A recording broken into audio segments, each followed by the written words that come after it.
Wonder Woman 790, Becky Cloonan and Michael Conrad with Emanuele Lupacchino and Eduardo Pansica on the art. There's so many like names on that front page. The surnames under the logo. So this is wrapping up this arc. This is dealing with Dr. Psycho.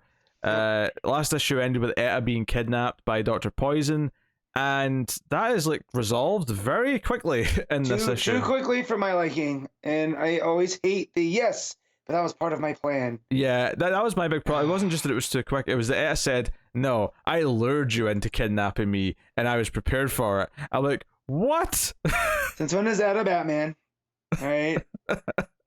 Yeah. No, I think this issue. I think I'm done with Wonder Woman for a minute, because this started up so good, and this was not a fulfilling ending to this arc, because there's so many ideas that I love that Conrad and Cloonan are playing with.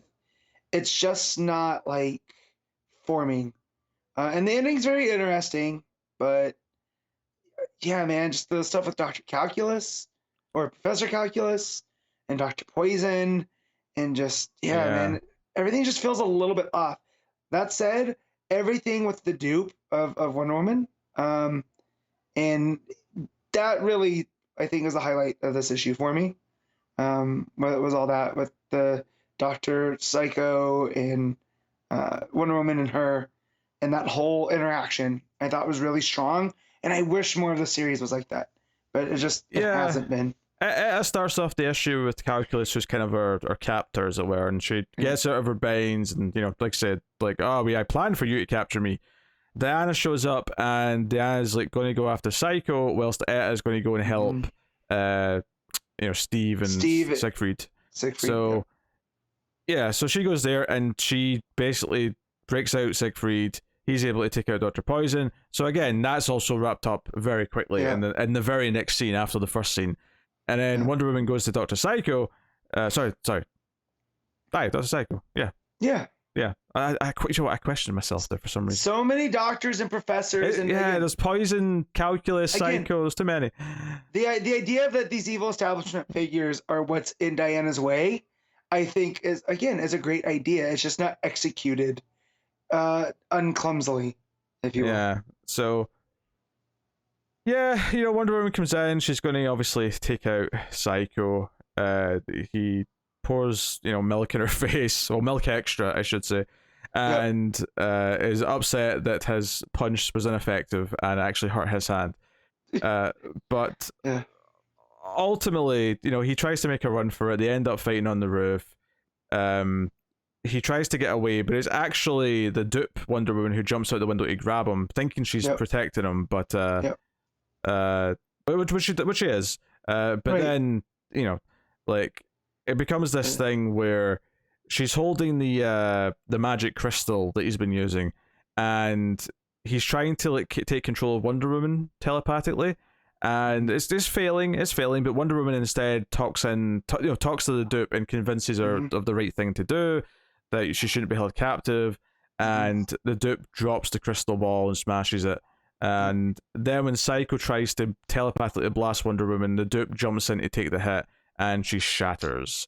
Yeah. So it's kind of this tragic ending of this copy that has been sympathetic and has been under his control, kind of fighting back and giving her life to save Wonder Woman. There's some nice ideas there. Yeah, I really was moved by that. The fact again, but that's when Wonder Woman works the best for me, is when Wonder Woman's convincing someone that was on the wrong side. That like, hey, you have agency. Hey, he's treating you badly. And then when she makes the right choice, it costs. And so, I was really moved by that. Yeah. And then there's a sort of sting page that reveals that the person who's behind the milk extra is Hera? Yeah. This is where I would love Connor and his, knowledge of Greek mythology to be in that, of course, Hera is using toxic masculinity to further her own goals, and how that would work in with the legends, but I don't know Greek mythology like he does. So. Is Hera producing this milk from her own teat? maybe it is mother's milk. I don't know. I'm just imagining her leaning over a bottle and squeezing some out in there, and it's got these magical properties that are, heightening masculinity and toxicity and stuff. And I don't know. And of course, she's always hated Diana, right? So of course she'd be putting together this group to, put her. And it makes me wonder who her two, helpers are. Yeah, because this is all in shadow. Gods. There's like two figures behind her, like in shadow, and So, but they're at the factory where all the milk's being produced. And then the end of the issue is the reveal that Diana is going to go back to having her human persona for a bit, Diana Prince, and she's in like civvies. Although notably with the kind of Indiana Jones style looking belt, I noticed. Yeah, so I think this is a callback to in the 70s where she stopped being Wonder Woman and was just Diana Prince, and she wore like a pantsuit because that's what this felt like. So, I mean, cool, paying homage, but yeah, we've done this dance so many times where she decides she wants her alter ego, and then it lasts for like 6 issues, and then she's just back to being Wonder Woman, which is fine. That's comics in a nutshell. But since I've been reading comics since about 03, 04, it's like the 5th time we've been reintroduced to Diana Prince. So I think to be fair, I don't think this is implying she's given up Wonder Woman and just going to be Diana Prince, because it says for this next operation you can call me Diana Prince. So that to me says there's a reason for it, and it's it's not, there's no intention here for her to, she doesn't have to like make a choice to go back to being Wonder Woman later. She just it'll just happen naturally because it's supposed to. But the back half of the issue is okay. The first half of the issue felt like it was just like quickly undoing everything it did in the previous issue, which wasn't a good issue and was very messy in and of itself. So it just kind of felt like we could have made this much simpler and it would have probably been all the better for it. But I don't think either of us read the backup.